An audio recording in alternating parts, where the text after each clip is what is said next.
Assalamualaikum warahmatullahi wabarakatuh. Alhamdulillahi rabbil alamin wassalatu wassalamu ala asrafil mursalin Muhammad wa ala alihi wa sahbihi ajma'in. Amma ba'du. Baiklah, kali ini kita akan membahas ayat 146 dan 147 dari surat Al-An'am. Adapun terjemahan dari ayat 146 surat Al-An'am adalah sebagai berikut. Artinya, dan kepada orang-orang Yahudi kami haramkan semua hewan yang berkuku, dan kami haramkan kepada mereka lemak sapi dan domba, kecuali yang melekat di punggungnya, atau yang dalam isi perutnya, atau yang bercampur dengan tulang. Demikianlah kami menghukum mereka karena kedurhakaannya, dan sungguh kami maha benar.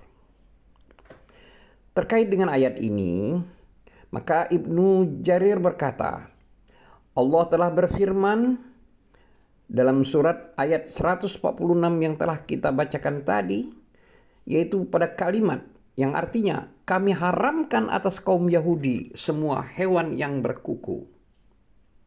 Di sini maksudnya adalah yaitu binatang ternak dan burung selama jari-jarinya tidak terbelah. Seperti unta, burung unta, angsa, dan itik. Ibnu Abbas berkata, itu adalah unta dan burung unta. Itu maksudnya. Begitu juga kata Mujahid. Firman Allah Ta'ala dalam surat Al-An'am ayat 146 ini, Allah telah berfirman dalam kalimat, dan dari sapi dan domba kami haramkan atas mereka lemak dari kedua binatang itu. Terkait dengan kalimat pada ayat 146 ini, As-Sudi berkata, asarf maksudnya adalah lemak dan lemak pada kedua pinggang. Adapun kaum Yahudi berkata, sesungguhnya Israel telah mengharamkannya, maka kami juga ikut mengharamkannya. Begitu juga yang dikatakan oleh Ibnu Zaid, Qatadah. Mereka berkata, asar dan setiap lemak yang tidak ada pada tulang, itu maksudnya. Ini terkait dengan firman Allah yang telah kita bacakan tadi, yaitu dalam kalimat atau dalam isi perutnya. Terkait dengan hal ini, Ibnu Jarir berkata, al-hawaya itu adalah jamak atau bentuk tunggalnya dari hawiyah. Hawiyah dan hawiyah adalah apa yang terhimpun di dalam perut, lalu terkumpul dan melingkar, yaitu tempat tumbuhnya air susu. Dan dia adalah tempat kotoran yang di dalamnya terdapat usus. Adapun Ibnu Jarir berkata, makna dari perkataan ini maksudnya kalimat pada ayat 146 tersebut, yaitu kalimat yang artinya dan dari sapi dan domba kami haramkan atas mereka lemak dari kedua binatang tersebut selain lemak yang melekat di punggung keduanya dan apa yang ada pada perut besar.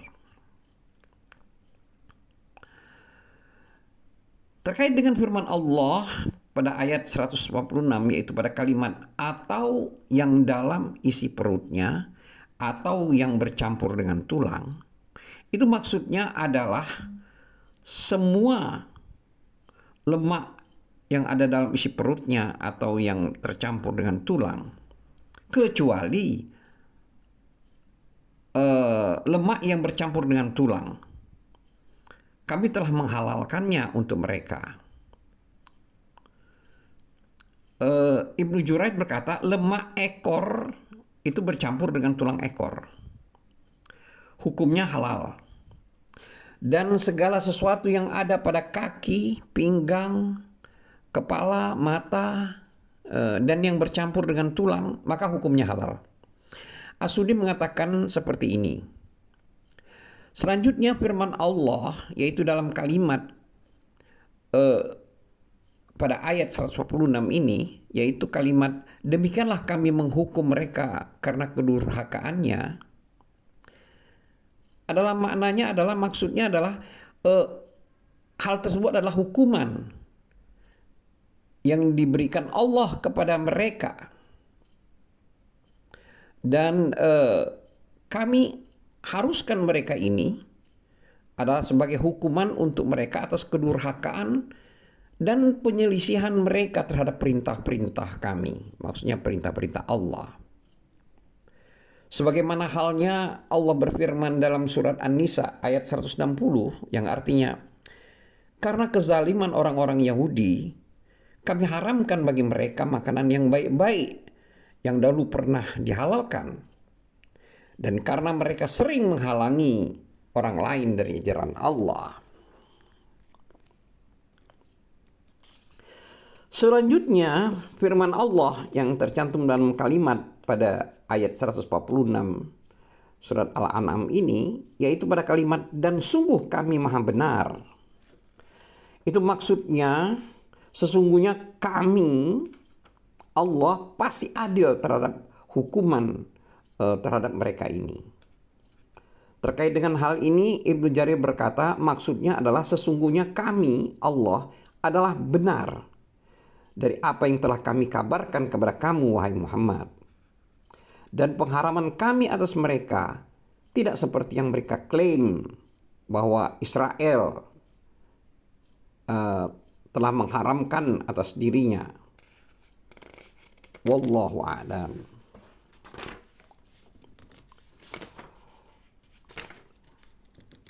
Terkait dengan hal tersebut, Abdullah bin Abbas berkata, telah sampai berita kepada Umar bin Khattab radhiyallahu anhu bahwa Samurah telah menjual khamar. Maka dia berkata, semoga Allah membinasakan Samurah. Tidakkah dia mengetahui bahwa Rasulullah SAW telah bersabda, Allah melaknat kaum Yahudi yang telah mengharamkan lemak atas mereka, lalu mereka mencairkannya, kemudian menjualnya.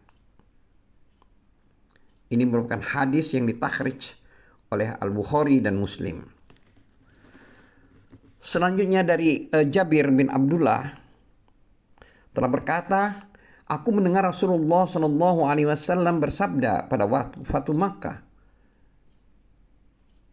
sesungguhnya Allah dan Rasulnya telah mengharamkan jual beli khamar, bangkai, daging babi, dan patung. Maka dikatakan kepada beliau, wahai Rasulullah, bagaimana pendapat engkau jika lemak bangkai? Karena kulit dapat diminyaki dengannya, perahu dapat dicat dengannya, serta manusia dapat menjadikan cahaya, maksudnya menjadikan penerang dengannya. Maka Nabi SAW bersabda, tidak boleh, karena ini haram. Lalu pada saat itu Rasulullah SAW bersabda, semoga Allah membinasakan kaum Yahudi. Sesungguhnya ketika Allah mengharamkan lemak atas mereka, maka mereka mencairkannya, kemudian menjualnya, dan mereka makan dari hasil penjualannya. Hadis ini diriwayatkan oleh jamaah. Selanjutnya diriwayatkan dari Abu Hurairah. Dia berkata, Rasulullah SAW telah bersabda, semoga Allah membinasakan kaum Yahudi yang telah diharamkan lemak atas mereka, tapi mereka menjualnya dan makan dari hasil penjualannya. Hadis ini juga diriwayatkan oleh Al-Bukhari dan Muslim. Selanjutnya Ibnu Marduih meriwayatkan dari Ibnu Abbas bahwa Rasulullah SAW duduk di belakang makam. Lalu beliau mengangkat pandangannya ke arah langit sembari bersabda, Allah melaknat kaum Yahudi Dan beliau ucapkan sampai 3 kali. Sesungguhnya Allah telah mengharamkan lemak atas mereka, tapi mereka menjualnya dan makan dari hasil penjualan tersebut. Sesungguhnya Allah tidak mengharamkan kepada suatu kaum untuk makan sesuatu, melainkan juga mengharamkan hasil penjualannya atas mereka. Ibnu Ahmad meriwayatkan dari Abbas, ia berkata Rasulullah Shallallahu Alaihi Wasallam sedang duduk di masjid sambil menghadap Hajar Aswad. Tiba-tiba beliau melihat ke langit lalu tertawa. Kemudian beliau bersabda, Allah melaknat kaum Yahudi. Telah diharamkan lemak atas mereka, tapi mereka menjualnya dan makan dari hasil penjualan tersebut. Sesungguhnya Allah jika mengharamkan sesuatu kepada kaum untuk makan sesuatu, maka dia haramkan juga memakan hasil penjualannya. Hadis ini diriwayatkan oleh Abu Daud. Demikianlah penjelasan dari makna surat Al-An'am ayat 146. Selanjutnya ayat 147 dari surat Al-An'am adalah sebagai berikut. Artinya, maka jika mereka mendustakan kamu, katakanlah, Tuhanmu mempunyai rahmat yang luas, dan siksanya kepada orang-orang yang berdosa tidak dapat dielakkan. Ini adalah terjemahan dari ayat 147 surat Al-An'am. Terkait dengan ayat ini, Allah Ta'ala berfirman, jika mendustakan kamu, wahai Muhammad, menyelisihi kamu dari orang-orang musyrik dan Yahudi serta orang-orang yang serupa dengan mereka, maka katakanlah, Tuhanmu mempunyai rahmat yang luas. Ini adalah kalimat pada ayat 147 yang telah kita bacakan tadi.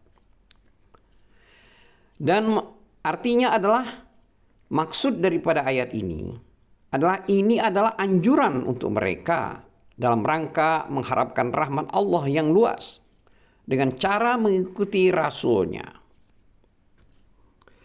Selanjutnya, firman Allah dalam kalimat pada ayat 147 surat Al-An'am, di mana firman Allah tersebut mempunyai arti sebagai berikut. Dan siksanya kepada orang-orang yang berdosa tidak dapat dielakkan. Jadi maksudnya di sini adalah siksa kepada orang-orang yang berdosa itu tidak dapat dielakkan. Ini merupakan ancaman untuk mereka karena penyelisihan mereka terhadap Rasul penutup para nabi. Di dalam Al-Quran banyak terdapat ayat anjuran dan ancaman yang beriringan. Sebagaimana firman Allah Ta'ala di akhir surat Al-An'am, yaitu pada surat Al-An'am ayat 165, di mana Allah telah berfirman yang artinya, sesungguhnya Tuhanmu sangat cepat memberi hukuman, dan sungguh Dia Maha Pengampun lagi Maha Penyayang. Juga Allah telah berfirman dalam surat Ar-Ra'd ayat 6, yang artinya, sungguh Tuhanmu benar-benar memiliki ampunan bagi manusia atas kezaliman mereka, dan sungguh Tuhanmu sangat keras siksaannya. Begitu juga Allah telah berfirman dalam surat Al-Hijr ayat 49-50, yang artinya, kabarkanlah kepada hamba-hambaku bahwa akulah yang Maha Pengampun, Maha Penyayang, dan sesungguhnya azabku adalah azab yang sangat pedih. Demikian juga Allah telah berfirman dalam surat Al-Mu'min ayat 3, yang artinya, yang mengampuni dosa dan yang menerima taubat dan keras hukumannya, yang memiliki karunia. Tidak ada Tuhan selain Dia, hanya kepadanya lah semua makhluk kembali. Begitu juga Allah berfirman dalam surat Al-Buruj ayat 12-14, yang artinya, sungguh azab Tuhanmu sangat keras. Sungguh, dialah yang memulai penciptaan makhluk dan yang menghidupkannya kembali. Dan dialah yang maha pengampun, lagi maha pengasih. Dan banyak lagi ayat-ayat yang serupa dengan ini. Allahu a'lam bisawab. Wabillahi taufiq wal hidayah. Assalamualaikum warahmatullahi wabarakatuh.